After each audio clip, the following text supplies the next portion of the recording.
Hi everybody, this is Anne.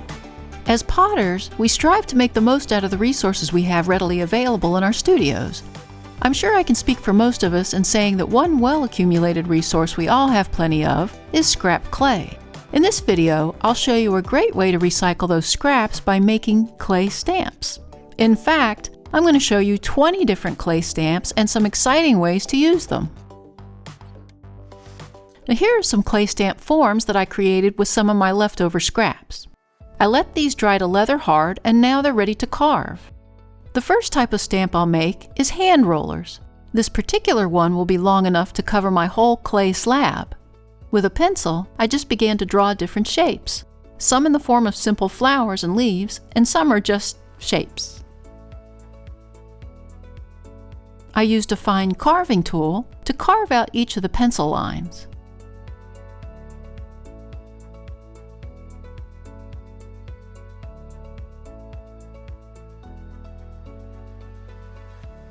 Now here it is, all carved and bisque fired.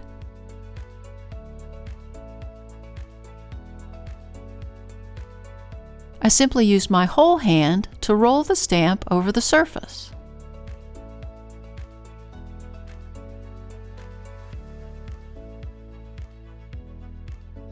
Now I can find my favorite portion of the slab to cut using my stencil. One idea is to wrap it around a mold to make a beautifully textured mug.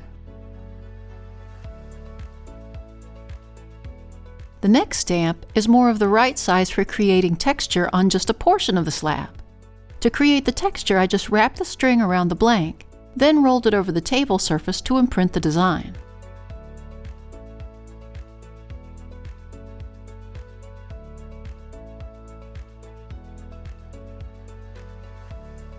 I removed the string, let it dry, and bisque fired it. It gives me this unique random pattern.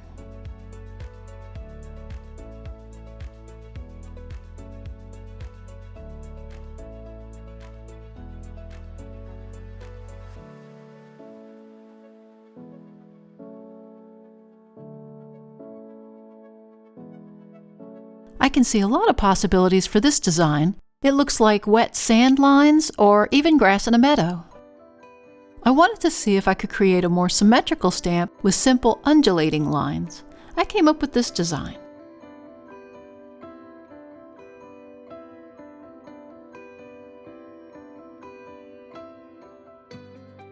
Oh, I like that a lot. I could see that as a portion of a mug, or I could even cut out a circle, which would make a great cup bottom.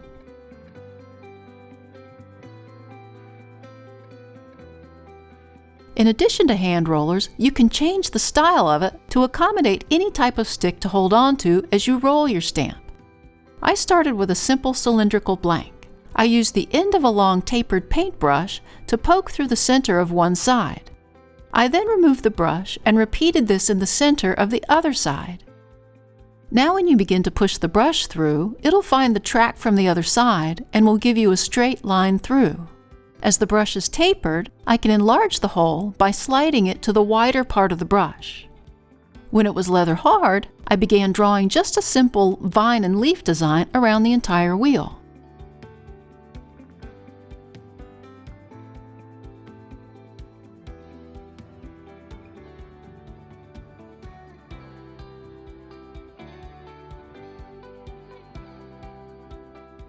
After it was bisque fired, I tested it out.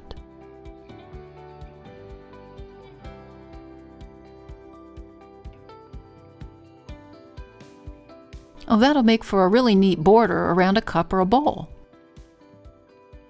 Now here's another one I did where I combined carving with slip dots to see what would happen.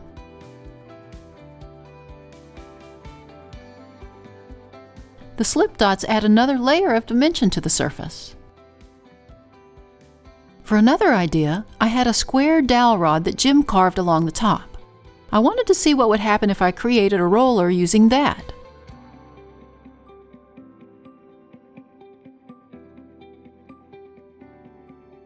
Well, that one's alright, but it didn't quite capture as much of the detailed texture that I hoped it would, although it does make for a cool studded belt look. Let's move on to the 360-degree rollers. These are my favorites.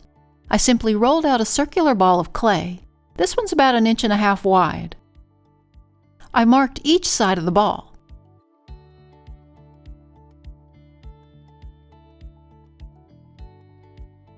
I then carved random lines from point to point all around the stamp to get a wrinkled walnut look.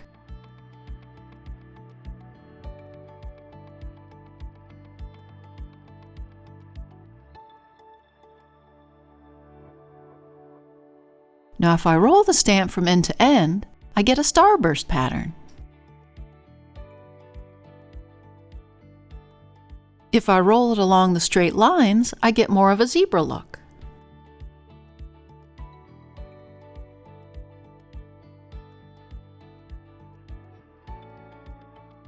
The beauty of these stamps is that you can roll them around 360 degrees to create textures in a circular pattern.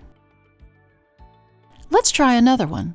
This time I used the side of a pencil tip to create these impressions in a random fashion.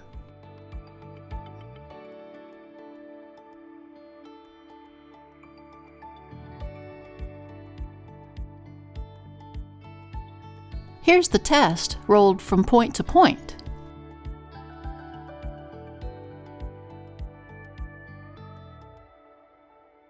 It's almost like coral from the bottom of the sea. That was really unexpected. I like that. Now I'm going to roll it along the center of the stamp.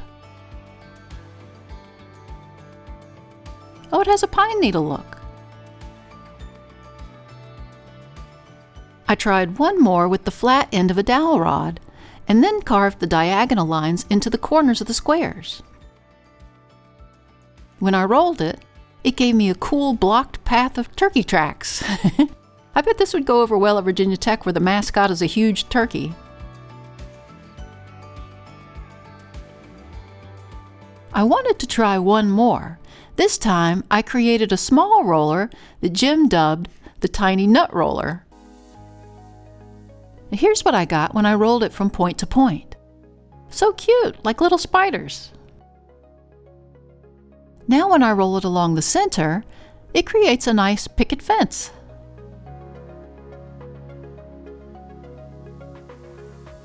We can't forget to create just straight-on stamping stamps.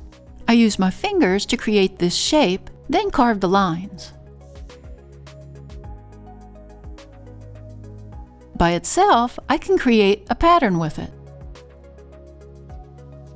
I also made a small leaf stamp as a companion to the bigger one. When I use them together, I can make a whole stem of leaves. Xiem calls this the poison ivy design.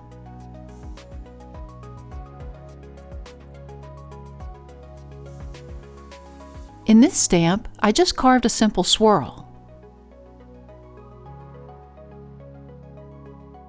I also carved a more radial stamp using a paintbrush for the center, then carving lines out from that.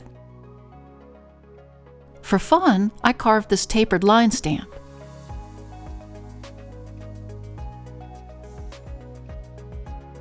I can combine these stamps for some flower designs. When I take the swirl and stamp the tapered stamp around it like this, I get a daisy look. When I use the radial stamp along with that tapered stamp, I get more of a clematis flower. I'm going to try and make some stamps I can use in patterns. I started here with a squared end form and pressed a small shell into it. When I stamp it on point and line it up, I get this cool beach theme pattern. The next one I shaped with my fingers into a triangular form, then carved it in the center. When I stamp that one with the edges lined up, it creates a star shape. I carved out this fan stamp to make an Art Deco or a dragon scale design.